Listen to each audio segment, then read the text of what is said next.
del Hijo y del Espíritu Santo. Seguimos. Lo hemos dejado en la obra del Espíritu Santo, que nos recuerda, prepara el corazón, hace presente a Jesucristo y su obra, su salvación, realiza eficazmente la salvación, hace que el sacramento sea eficaz y por último crea la cohesión en el cuerpo de Cristo, que es su Iglesia. Y vamos a ver ahora cómo el misterio de la Pascua, del que ya hemos hablado, la pasión, la muerte, la resurrección, la ascensión de Jesucristo, es lo que estamos continuamente trayendo a la memoria y celebrando en sus misterios, es decir, en sus sacramentos ahora, pero no solo celebrando, sino qué es lo que se está, ya hemos dicho, ¿no?, que lo que se está realizando realmente en los sacramentos es el misterio pascual de Cristo. Esto es algo esencial. Los sacramentos están realizando ahora el misterio pascual de Cristo, comunicando sus frutos. Lo repito las veces que sea necesario, si no, no entendemos nada. Entonces, los frutos que son principalmente liberarnos de la obra del pecado, darnos una vida nueva, trayendo todos los frutos del Espíritu Santo que vienen después, bueno, etc. Sobre todo la vida de la gracia, que ya veremos en una charla qué es la palabra gracia en concreto, porque es una palabra tan usada que nadie sabe lo que significa, por lo menos yo tenía dudas hasta que no he profundizado en ello, ¿no? Y decía que nos dice el catecismo, bueno, todo lo que dice es interesante e impresionante, ¿no? Y una de las afirmaciones que dice, que aparte es dogma del Concilio de Trento, famoso, pues es que todos los sacramentos de la Iglesia fueron instituidos por Jesucristo. Los sacramentos de la nueva ley fueron todos instituidos por nuestro Señor Jesucristo. Esta afirmación es muy importante, porque ya digo, yo por ejemplo lo he escuchado de manera corriente, incluso de boca de sacerdotes que han estudiado, Sí, no, los sacramentos, pero son de la Iglesia. Sí, Jesucristo, pero son de la Iglesia. ¿Fue la Iglesia después? No. Lo que nos dice el Concilio de Trento es que todos los sacramentos fueron instituidos por Jesucristo mismo. O dicho de otra manera, fueron queridos, fueron instituidos porque Jesucristo lo quiso. Entonces, Jesucristo quiso sus sacramentos y los dejó instituidos. Es verdad que ahora lo iremos viendo en cada sacramento dices, bueno, pero esto, ¿cómo se llegó a esto? Porque hay algunos que son muy evidentes, ¿no? A quienes perdonéis los pecados le quedan perdonados, aunque hay incluso quien niega este sacramento, dentro de confesiones cristianas. Pues, y hay otros que dicen, bueno, ¿y la unción de los enfermos dónde viene? Lo vamos a ver, en cada sacramento, vamos a ver cómo Jesucristo los dejó instituidos. Y es verdad que luego la Iglesia ha penetrado en su misterio y ha precisado, dice el catecismo, es decir, ha dispuesto cómo se tienen que dispensar. O sea, ha dicho, bueno, Jesucristo nos instituyó y por el poder que Jesucristo ha dado a su Iglesia apostólica, efectivamente los dejó instituidos, pero hay un margen de cómo se deben aplicar, ¿de acuerdo? Siendo que hay cosas que son intocables, lo veremos. Pues, entonces, todos los sacramentos de la nueva ley o de la nueva alianza fueron todos instituidos por Jesucristo. No tengamos ninguna duda. Es dogma del Concilio de Trento. Bien, pues nos dice el catecismo, que ya lo he dicho, las palabras y las obras de Jesucristo, sus milagros, todas sus enseñanzas, pues todo el discurso del monte, las bienaventuranzas, a quien te pida que camines con él 1 milla, acompáñale 2, o que te pida la túnica, dale también el manto, o no respondas al mal con mal, amad a vuestros enemigos, porque el sol sale sobre justos e injustos. Todas esas enseñanzas ya son obra, es Jesucristo que está obrando su salvación en los corazones de todos aquellos que le escuchamos, ¿no?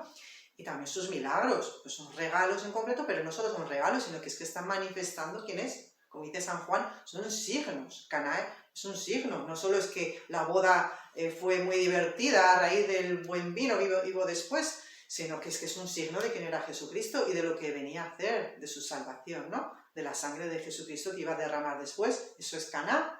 y que Jesucristo es el esposo y la iglesia es la esposa, eso es Caná. Y ese milagro es lo que significa, el milagro de Caná significa todo esto que estamos diciendo, ¿no?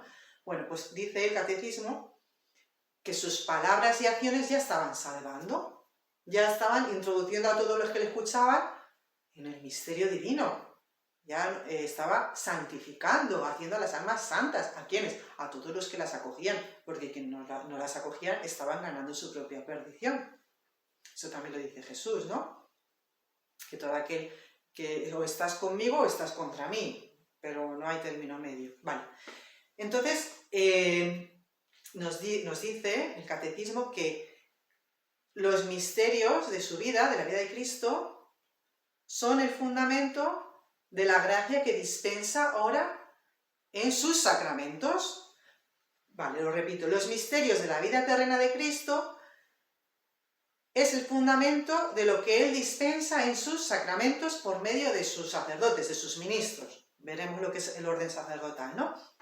Es decir, que todo aquello que estaba compendiado en su vida terrena y que aparentemente hacía a Jesucristo confinado a un tiempo y a un lugar del espacio allá hace 2000 años, pues no, porque Él ha querido que eso se siga perpetuando ahora. Esto es un grandísimo misterio, no nos acabamos de... O sea, el bautismo, que es sumergirnos en la vida divina, quitándonos la obra del pecado original, la huella del pecado original, y introducirnos, hacernos hijos de Dios. Bueno, pues la vida eterna de Jesucristo, ¿qué es lo que hace el misterio pascual de Jesucristo? Precisamente destruir el pecado en la raíz y por su resurrección vencer al demonio y a la muerte, que son las obras. O sea, el demonio, la muerte es la obra principal del demonio, ¿no? La muerte física y la muerte espiritual, ¿no? Entonces, la envidia del demonio, por la envidia del demonio vino la muerte al mundo, pues todo esto es la gran victoria de Jesucristo por su misterio pascual y que va realizando en toda su vida terrena, desde su encarnación, ¿eh? O sea, no pensemos que los actos de la encarnación, de que cuando Jesús era niño, no tienen valor. No. Toda la obra de Jesús, todas sus acciones, aunque estuviera en su casa con su padre haciendo de carpintero, ya nos estaban salvando. Y ya por último, el culmen es el misterio pascual. Bueno, pues todo eso ha quedado en sus sacramentos, en los misterios de su iglesia. Y así nos dice San León Magno una frase que es redonda, que es magnífica, y que es así, y que resume lo que estoy diciendo. Dice: lo que era visible en nuestro Salvador, en su vida terrena, ha pasado a sus misterios, a sus sacramentos. Lo que era visible en nuestro Salvador ha pasado a sus misterios. O sea, el misterio de Cristo, de la vida, de los misterios de Cristo, pues su encarnación, cuando la huida a Egipto, el bautismo, la transfiguración, la Eucaristía, todos esos misterios de la vida terrena de Cristo, hasta llegar a la Pascua y la Resurrección, ha pasado que quedó... claro, ahora mismo a Jesucristo yo no lo veo, no sé vosotros, o sea, que a mí normalmente no se me aparece, vaya. Y sin embargo, mira lo que dice San León Magno: ha pasado a sus misterios.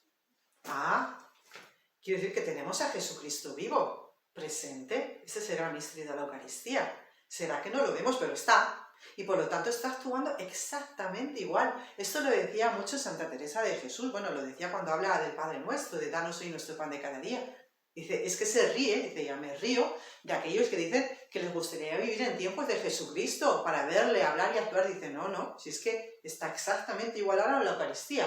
Y si ahora no haces caso a Dios y Eucaristía, menos le vas a hacer caso en su vida visible. Anda, que no hay personas que en su vida terrestre despreciaron a Jesucristo, lo tuvieron por nada, lo ningunearon. La inmensa mayoría. Dentro de sus discípulos, algunos eran más aventajados y algunas mujeres sobre todo, y empezaron a darse cuenta y decir, uy, Pedro se dio cuenta de que era el Mesías, pero anda, con toda su fe en él, pues le faltó, ¿no?, en el momento crucial de la pasión. Pues lo mismo nosotros, Si no valoramos a Jesucristo presente en la Eucaristía ahora, ¿creemos que lo vamos a valorar en la antigüedad hace 2000 años cuando pasaba delante? No. No nos engañemos, no nos engañemos. Entonces, lo que era visible de nuestro Salvador en su vida terrena ha pasado ahora a sus misterios, a sus sacramentos, que son las fuerzas que nos introducen en su vida íntima y que nos permiten reconocerlo. Por eso hay una cosa que me encanta, que es el título de un libro de un sacerdote que es pues, amigo nuestro, que es Ignacio Amorós. Ha escrito un libro que va sobre los sacramentos, está muy interesante también, ¿eh? Y se titula, lo que más me gusta, lo que me ha cautivado de ese libro es el título. Digo, claro, ¿y cómo se titula? Quiero tocar a Dios. Anda, yo también quiero tocar a Dios y quiero ver a Jesucristo. Pues es que los sacramentos son, precisamente, lo veremos por cómo son, porque son signos sensibles, es lo que nos permite tocar ahora a Dios. Por eso, insisto, cada vez que desdeñamos un sacramento, lo echamos de menos, nos da igual, es exactamente igual que si Jesucristo pasara delante de nosotros y dijéramos, como los fariseos, anda ese, que dice que quiere perdonar pecados. ¿Quién se habrá creído? Es lo mismo, ¿eh? Los sacramentos, fuente, origen de toda la acción de la Iglesia y la cumbre, fuente y origen de nuestra propia vida íntima e interior y personal con Jesucristo. Repito, las obras maestras de Dios en la nueva y eterna alianza. Dice, anticipaban las acciones de Cristo la fuerza del misterio pascual y estaban preparando la potencia que tienen ahora los sacramentos. Jesucristo en su vida terrena estaba preparando lo que Él quería darnos en su vida sacramental. Y entonces la Iglesia, como he dicho, recibió ese tesoro primeramente de mano de sus apóstoles, ¿no? Que veremos la ordenación sacerdotal, y ahí lo recibe. Y por lo tanto, por ese poder y misión que han recibido los apóstoles, tienen también la misión y el poder de precisar y decir cómo se deben dispensar, sin cambiar su esencia. Y por lo tanto, los sacramentos, esto es muy evidente, pero las cosas tan evidentes, como son tan evidentes, muchas veces nos pasan sin darnos cuenta, como el aire que respiramos, ¿no? Claro, es que los sacramentos, ¿de quién son? Son míos. ¿Son de ese sacerdote que dice, que hace, que dijo? Los sacramentos son de la Iglesia, en general, de la Iglesia. Esto es fundamental. Entonces, ¿por qué? Porque existen por ella. Es que si no hay Iglesia apostólica, es decir, Iglesia con sucesión apostólica, no hay sacramentos. Por eso las confesiones cristianas que no son católicas o que no tienen sucesión apostólica, porque hay algunas, por ejemplo los ortodoxos, que aunque no están en comunión con la Iglesia católica, sí tienen sucesión apostólica, bueno, pues las confesiones cristianas como tal no tienen sacramentos. Veremos el bautismo, que veremos que sí que lo reciben, pero por otra razón, pero no porque tengan sucesión apostólica, pero es que si no hay sucesión apostólica no se reciben los sacramentos, ¿no? Es decir, la Iglesia es quien da los sacramentos, quien hace posible los sacramentos. Y bueno, esta famosa frase, porque es el sacramento de la acción de Cristo. La Iglesia en sí misma es el sacramento de la acción de Cristo que actúa por ella en el Espíritu Santo. Bueno, esto lo veremos, ¿no? Porque que sin la Iglesia no hay sacramentos, porque por ella están. Y luego también existen para ella, porque son los mismos sacramentos quienes configuran la Iglesia. Es decir, ¿cómo sabemos que hay cristianos? Porque la Iglesia ha hecho cristianos por medio del bautismo.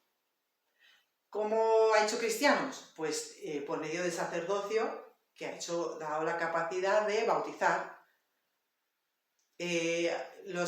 Cuando se recibe la comunión, ¿no? Cuando recibimos la comunión, ¿quién hace posible la comunión? La Iglesia. Pero al mismo tiempo la comunión está alimentando a la Iglesia. O sea, nos está alimentando nuestra vida interior, nuestra vida íntima con Jesucristo resucitado. Entonces, ahora mismo la Eucaristía quien está manteniendo viva la Iglesia.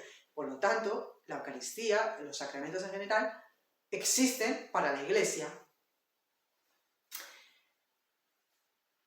O sea, son como su cemento, son los ladrillos de la Iglesia. Sin sacramentos, pues no hay Iglesia. Y bueno, pues como decía, el sacerdocio ministerial es el vínculo de esta iglesia apostólica a la cual Jesucristo dejó encargada de comunicar sus sacramentos con la iglesia de ahora, de 2000 años después. Sí, es que hay una comunión en el tiempo, no solo hay comunión en el espacio, comunión del cuerpo místico con todos los cristianos de ahora, y en el tiempo con los cristianos de hace 2000 años y los que vendrán dentro de 2000 años, si llegamos, y los que están en el cielo, ¿no? Bueno, la iglesia purgante, la iglesia en el cielo, pues eso es la comunión en el tiempo, y eso se realiza ahora en la tierra por el orden sacerdotal. Bueno, pues vamos a ver dos aspectos más generales acerca de los sacramentos. Y nos dice el Concilio de Trento, ya lo siento porque no le gusta este concilio, porque a veces que hablan dicen, es que te quedaste en el Concilio de Trento, y yo no me quedé ahí, porque yo ni lo conocí. Digo, bueno, pues sí, quien dice el Concilio de Trento, hay otros concilios, el Vaticano I, que dijo cosas muy importantes, el segundo, el Niceno de Nicea, el de Constantinopla, o sea, los concilios ecuménicos son fundamentales, sobre todo cuando la Iglesia ha dado enseñanzas, pues esto, dogmáticas, establecidas, que quedan establecidas para siempre, y una de ellas es cuando habla de esta expresión rara que viene del latín, que es el ex opere operato, o sea, los sacramentos actúan ex opere operato. Perdón, ¿me lo puedo repetir? Bueno, ya hoy como nadie sabe latín, yo tampoco, pues decimos, bueno, ¿qué significa esto? Bueno, pues es muy sencillo, o sea, si es que al final es todo muy sencillo. ¿Qué significa? Que la expresión los sacramentos actúan ex opere operate. Pues muy sencillo. Significa que actúan en sí mismos, por sí mismos. Cuando se realiza la acción que la Iglesia dice, por ejemplo, en la misa, pero quien dice la misa dice la penitencia. Cuando el sacerdote pronuncia la absolución después de haber escuchado la confesión del penitente y encima el penitente ha confesado sus pecados como la Iglesia pues dice y se ha arrepentido de ellos y encima pues, practica la penitencia que la Iglesia le dice, pues es que el sacramento actúa, sus pecados son perdonados, o sea, sus pecados quedan quitados. Sí. Entonces, por eso decimos, actúan ex opere operato. Entonces, aquí surge la famosa duda, ya, pero mira ese sacerdote, si es que es un corrupto, que los hay.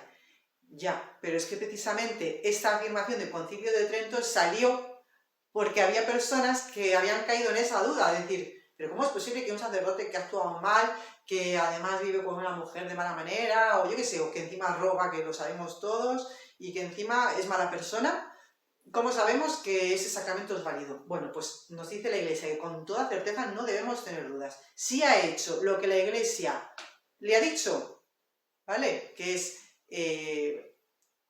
pronunciar la forma y en la materia, bueno, hablaremos de la forma y de la materia, o sea, pronunciar las palabras que la Iglesia le dice y aplicarlo a la materia que la Iglesia lo dice, esto es un poco raro, ya lo veremos, pues es que el sacramento actúa, ¿vale?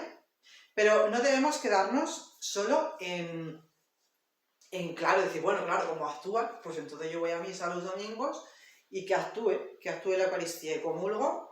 No, hay unas disposiciones, ¿vale? Que también las veremos, cada sacramento tiene sus propias disposiciones y desde luego hay veces que si las disposiciones no son las que la Iglesia dice, puede ser que el sacramento sea inválido directamente, como tantos matrimonios ahora, que es que dice, bueno, pero esos no se casaron. Pues no se casaron, se vistieron, se pusieron muy guapos, se hicieron un banquete, pero no se casaron. ¿Por qué? Porque no tenían las disposiciones que la Iglesia pedía. O hay veces que esa falta de disposición de la persona hace que el sacramento sea ilegítimo, pero sí que es válido. Eso es otro detalle, ¿no? Que hay veces que hablaremos un poquito más de algunos casos que yo no soy experta, eso lo recoge el derecho canónico, ¿no? En el Código de Derecho Canónico todo eso está explicitado y explicado, pero hay casos en que el sacramento es ilegítimo. Por ejemplo, un sacerdote que ha sido,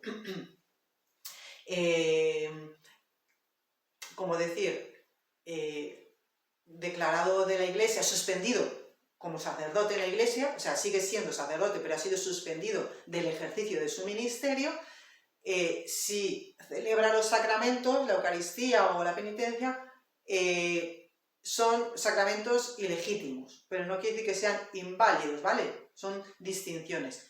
Bueno, esto lo recordaré, pero a lo que iba. Los sacramentos actúan en sí mismos, se dice así lo que dice el Concilio de Trento, por el hecho mismo de que la acción es realizada. Y ya está, y sin ninguna duda, no hay que tener escrúpulos. Pero ¿habrá habido consagración? Si ha hecho lo que la Iglesia dice. Claro, hay veces que uno va a misa, a mí me ha pasado, o lo he escuchado, y entonces dice la Iglesia que para que haya Eucaristía, pues tiene que pronunciar tales palabras. Entonces va el sacerdote y te cambia 3 palabras que significan parecido. Y uno se queda con duda. Y habrá dicho lo que la Iglesia, habrá sacramento, porque efectivamente ha cambiado 3 palabras, que son sinónimas.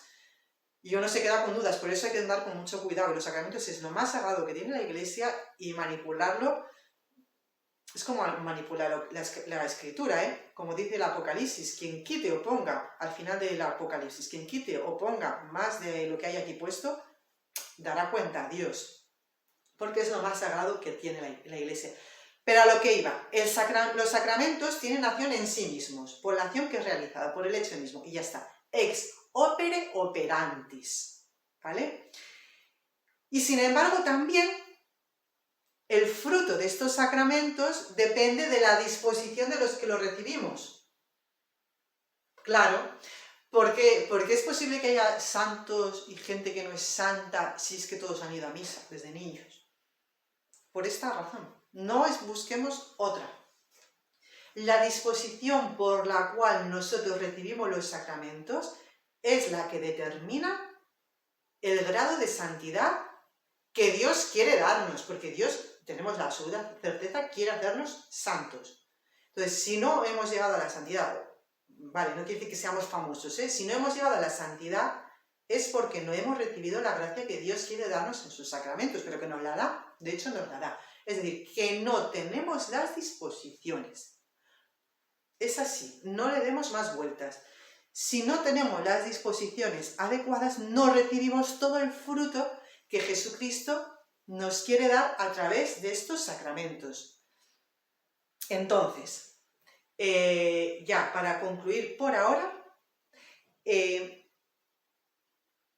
ex opere operantis significa esto, que dependiendo de la disposición que tiene el que recibe los sacramentos, pues dependiendo de esta disposición recibirá mayor o menor fruto, o ninguno, porque si directamente no tiene disposición, aunque el sacramento se realiza y es eficaz, pero para uno mismo se convierte en causa de condenación. Lo dice San Pablo: aquellos que reciban el cuerpo indignamente están comiendo, el cuerpo de Cristo indignamente, están comiendo su propia condenación. Atención, hermanos, nuestra disposición es la que determina el fruto del sacramento, ex opere operantis. Y esa disposición puede ser tan negativa que puede hacerlo infructuoso e incluso convertirlo en causa de condenación, lo dice San Pablo. Bueno, pues lo dejamos aquí y el próximo día seguiremos hablando acerca de lo que es común a todos los sacramentos. Insisto mucho en esto que es común, porque yo hablo de mí misma, ¿no? A mí me explicaron los sacramentos, lógicamente, en la catequesis, y luego yo he profundizado, lógicamente. Pero si no comprendemos lo que es común a todos los sacramentos, por mucho que luego nos hablen del matrimonio, pues decimos, ¿pero qué significa sacramento? Claro, porque no hemos entendido lo que es un sacramento, una acción eficaz que realiza lo que significa, un signo eficaz que realiza lo que significa, que viene directamente de Cristo, querido por Cristo, instituido por Cristo en la Iglesia, que se realizan por medio de la Iglesia, que constituyen la Iglesia, bueno, en fin, todo lo que estamos explicando que es común a todos los sacramentos. Pues lo dejamos aquí por hoy y próximamente pues seguiremos profundizando en esto general de los sacramentos. Hasta pronto. En el nombre del Padre, del Hijo y del Espíritu Santo. Amén. Importante.